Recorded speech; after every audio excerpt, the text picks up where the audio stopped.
Today, I'm going to teach you how to punish her. Punish her? I hardly know her.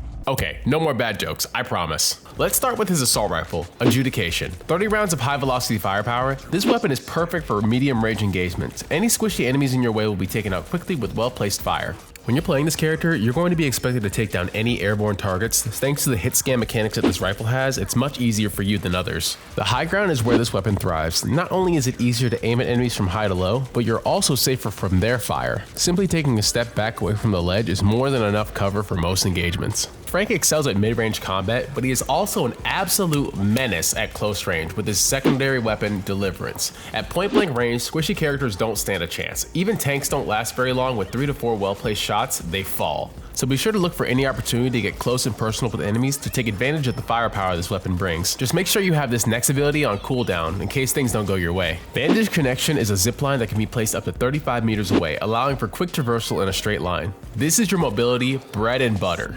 You can place up to 3 zip lines at a time. They don't go away when you die, and enemies can't destroy them, so feel free to place them wherever is most convenient for you. Whether you're going up or down, the velocity stays the same, and even after you jump off a zip line, you will still retain a lot of your momentum, so you can actually take yourself further than 35 meters. Just be sure that the target for your zipline anchor isn't something that can be destroyed, as it will only latch onto solid surfaces. The mobility this ability provides is essential when trying to make your other skills more effective, especially this next one. The Culling Turret turns Frank into a stationary tank with 600 points of health, firing artillery shells at 12.5 rounds per second. It's great for locking down choke points and can shred any enemies who are dumb enough to stand in front of you for longer than a second. This rarely happens, however, so really I find it better to go for a sneaky flank and place the turret behind enemy lines, so now they have a 600 HP tank in their backline while also having to deal with any of your teammates in front of them. Unlike your shotgun and assault rifle, these bullets are not hit scans, so you will have to lead your shots a little bit to be accurate with this weapon. Let's say bad goes to worse, they destroy your turret and your zipline is on cooldown. With the enemy pushing you, this next ability is your plan B. The Scourage Grenade is a smoke bomb that offers offensive, defensive, and mobility options. It deals damage to enemies but doesn't get a bonus for direct impact, so just be sure to lay it close to as many enemies as possible. It also obscures enemy vision momentarily and provides knockback that can be used to get high ground positioning when your zipline isn't an option. It's also great for when that little shark demon knocks you off the ledge.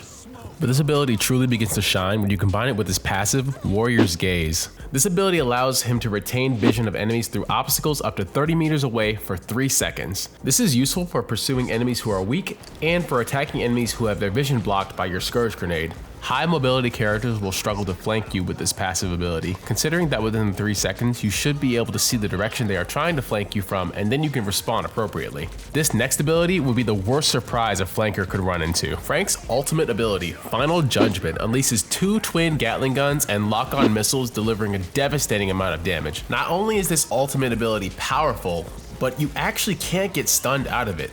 Frank will only stop from the timer going down or from the sweet embrace of death.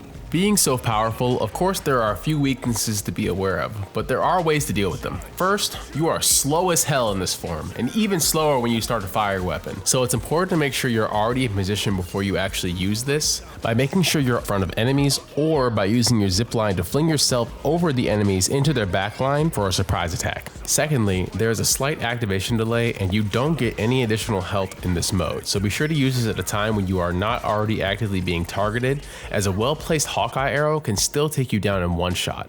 Lastly, your weapon spread starts off very high. Every 50 shots your accuracy improves, maxing out after 100 shots fired. Be sure to have enemies fairly close and target those squishy enemies who are closest to you first. So that's everything Frank can do on his own, but if you're lucky enough to have someone on your team who's willing to play a strategist, you can get a massive upgrade to your assault rifle and shotgun from Frank's team-up ability with Rocket Raccoon. Infinite Punishment is activated when Frank is in range of Rocket's ammo overload device. He receives infinite ammo and a 67% boost in his fire rate for both his assault rifle and his shotgun. If you thought his weapons were strong before, this makes them absolutely insane. There's really no downside to this ability, just ensure you communicate with your teammate about when and where the overload device gets placed.